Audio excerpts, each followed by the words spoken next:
के अंदर जो Islamic so called Islamic summit था मुस्लिम ममालिक का, जिसके बारे में हमें बताया गया कि 50 से ज़्यादा सरबराहान मुमलिकत, जिसमें बादशाह, जिसमें प्रिंस, जिसमें प्रेसिडेंट, जिसमें प्राइम मिनिस्टर्स, उसमें जर्नैल और पता नहीं कौन कौन वहाँ पे था, उसका क्या नतीजा निकला है।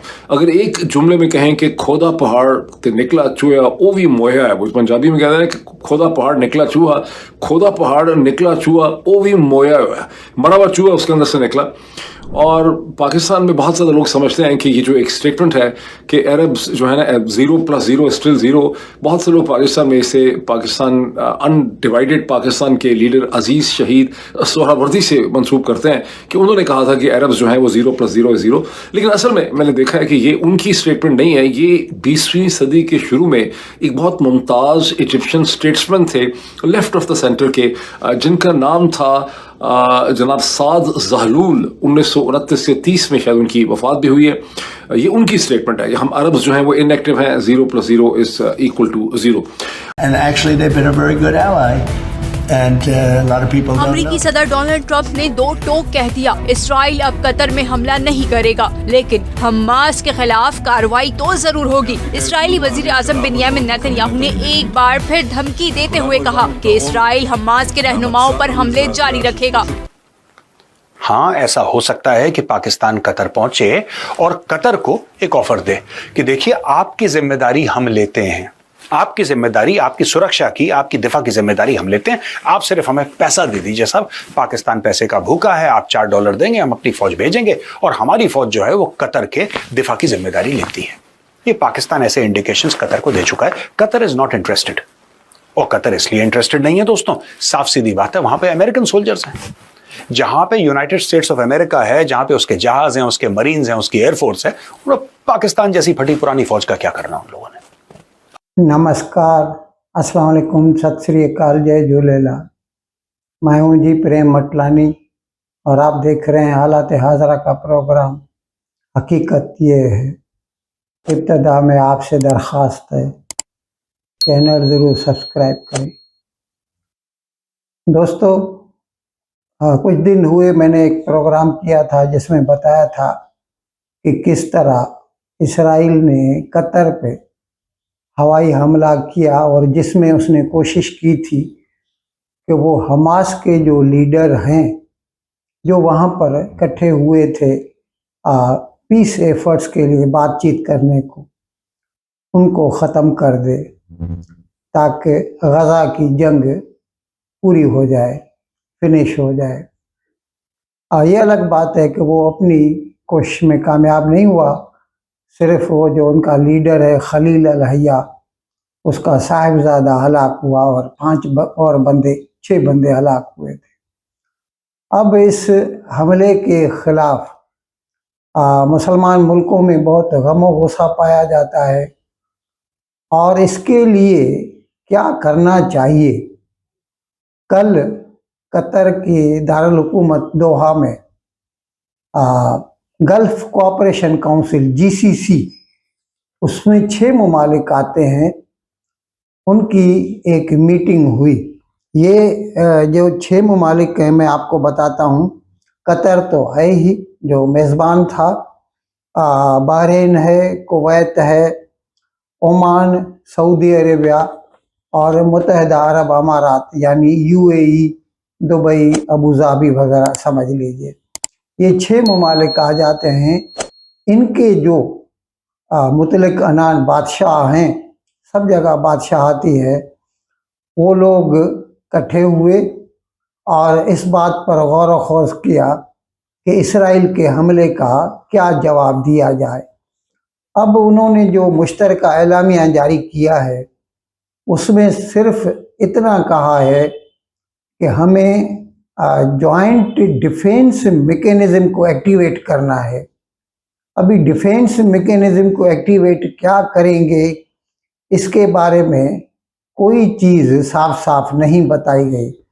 हाँ, इसके अलावा उन्होंने कहा कि हम अमेरिका के सदर ट्रंप पर जोर डालते हैं कि वो इसराइल की बागें खींचे, यानी इसराइल को कंट्रोल करे कि वो दूसरे मुल्कों पर हमला न करे। अब जाहिर है इसराइल का जंग गजा में हमास के साथ तो है ही, और फिर उसके साथ साथ जब हिजबुल्लाह वालों ने उसके ऊपर हमला किया तो उसके साथ भी हुआ, और फिर शाम में हुआ, शाम में तो गवर्नमेंट चेंज हो गई इसकी वजह से।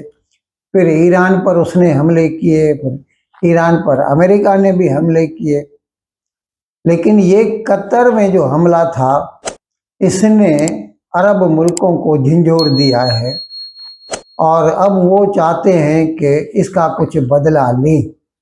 ये अलग बात है कि बावजूद इसके कि कहा जाता है कि इनका मुश्तरका जो दिफाई बजट है पर एनम सालाना 125 बिलियन डॉलर है, लेकिन इसके बावजूद वो इस काबिल नहीं है कि इसराइल के सामने खड़े हो सके। सिर्फ लफाजी, सिर्फ बयान निकाल सकते हैं, गुस्सा दिखा सकते हैं। यहाँ तक कि सऊदी अरेबिया में तो उन्होंने बड़ी फौज पाली है, और उसकी क़यादत मेरे ख्याल में जो पाकिस्तान का साबिक चीफ ऑफ आर्मी स्टाफ था राहिल शरीफ, मेरे ख्याल 2015 में वो था, वो करता है। लेकिन इसके बावजूद सऊदी अरेबिया भी नहीं चाहता, और इनके आपस में भी इख्तलाफात हैं। आपको इल्म होगा सऊदी अरेबिया ने कतर के साथ अपने सिफारती ताल्लुकात तक मुनक़ता कर दिए थे, और आपस में बातचीत ही नहीं करते थे।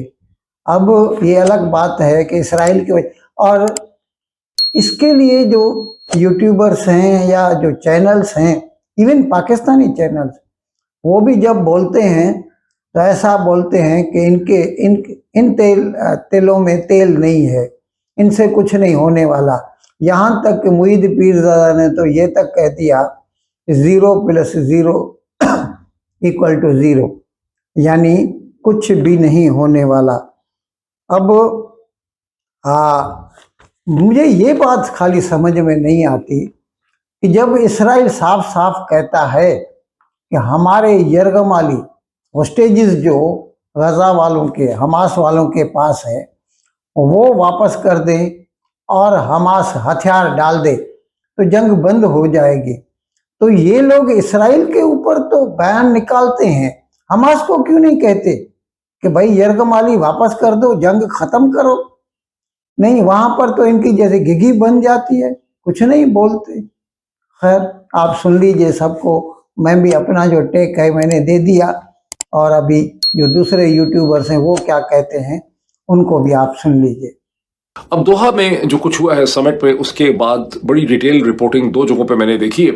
एक एसोसिएटेड प्रेस के एक कॉरेस्पॉन्डेंट ने, एक एडिटर ने उस पर लिखा है, दूसरा अल जजीरा जो खुद दोहा की पब्लिकेशन है, कतर की पब्लिकेशन है, और दोनों का कंक्लूजन यह है कि अल जजीरा ने भी कोई वर्ड छुपाए नहीं। उन्होंने लिखा कि कोई कंक्रीट प्रपोजल्स जो हैं वो सामने नहीं आए, और एसोसिएटेड प्रेस का जो एडिटर है उसका कहना यह है कि करना बहुत कुछ चाहते थे, और उनमें से बहुत से मेंबर ऐसे थे, जैसे तुर्की था, वो चाहते थे कि एक स्ट्रॉन्ग स्टैंड लिया जाए, लेकिन कोई इत्तफाक इनका नहीं हो सका क्योंकि डिफरेंट लीडर्स जो हैं उनके डिफरेंट किस्म के आइडियाज थे। अब हमें ये पता चलता है कि अल जजीरा की रिपोर्टिंग से हमें पता चलता है कि ये फैसला इन्होंने किया है कि एक जॉइंट डिफेंस मैकेनिज्म होगा जीसीसी कंट्रीज का। लेकिन एक ऑलरेडी इस्लामिक मिलिट्री फोर्स जो है वो सऊदी अरब में एग्जिस्ट करती है, जिसमें अपेरेंटली जनरल राहील शरीफ साहब जो हैं वो 2013 से मेरा ख्याल है वहाँ बैठे हुए हैं, और 2013 से, हाँ बिल्कुल 2013 के आखिर से 2014 से वहाँ पे बैठे हुए हैं, और कहते हैं कि $1 मिलियन अ मंथ उनकी तनख्वाह है।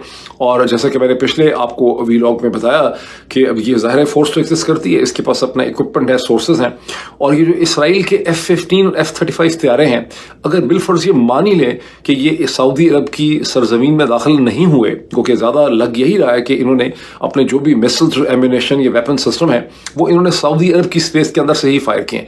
चाहे वो कहीं भी हो, किसी भी मुल्क में हो, हर मुल्क को अपनी सरहदों से बाहर अपना दिफा करने का हक हासिल है। जबकि अमेरिकी सदर डोनाल्ड ट्रंप का कहना है कि हमास के खिलाफ कार्रवाई जरूरी है, लेकिन इसराइल मोहतात रहे। कतर हमारा इत्तेहादी मुल्क है। मकबूजा बैतुल मुकद्दस में इसराइली वजीर आजम के हमरा प्रेस कॉन्फ्रेंस करते हुए अमेरिकी वजीर खारजा मार्को रूबियो ने गजा में अपने अहदाफ के हुसूल के लिए इसराइल की मुस्तकिल हिमायत का वादा और हमास के खात्मे का मुतालबा कर दिया। कहा, गजा के लोग एक बेहतर मुस्तकबिल के मुस्तहिक हैं, लेकिन ये उस वक्त तक नहीं हो सकता जब तक हमास का खात्मा नहीं हो जाता। अब फिर आप ये बोलेंगे कि साहब अगर वहां पे अमेरिका बहादुर खुद मौजूद है, इजराइल ने अटैक कैसे कर दिया?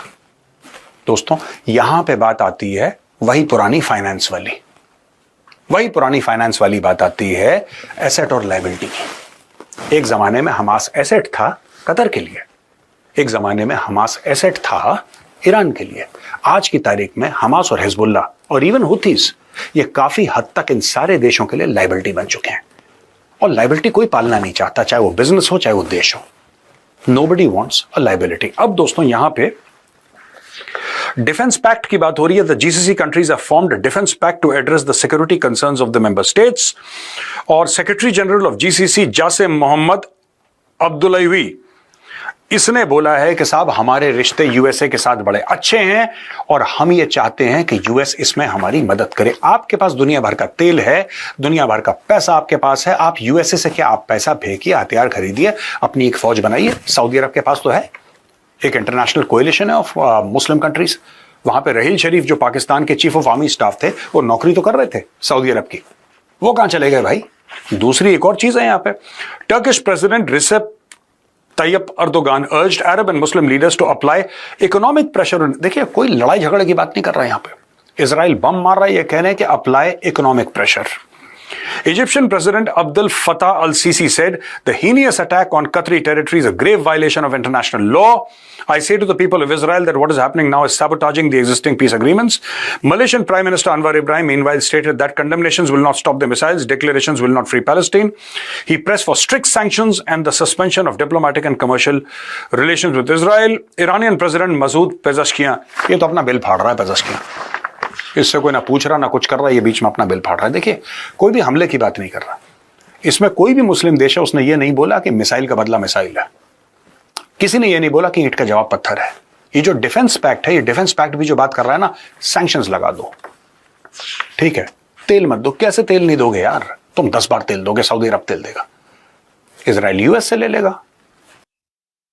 इन अल्फाज के साथ आज का प्रोग्राम ख़त्म करने की आपसे इजाज़त चाहता हूँ, लेकिन विदाई लेने से पहले एक मरतबा फिर आपसे मेरी दरख्वास्त है कि जिस किसी साहब या साहबा ने अब तक हमारे इस चैनल को सब्सक्राइब नहीं किया, अज़राए करम इसको जल्द से जल्द सब्सक्राइब करें, प्रोग्राम को लाइक करें, शेयर करें और घंटी का बटन दबाना ना भूलें। बहुत बहुत शुक्रिया। खुदा हाफिज़।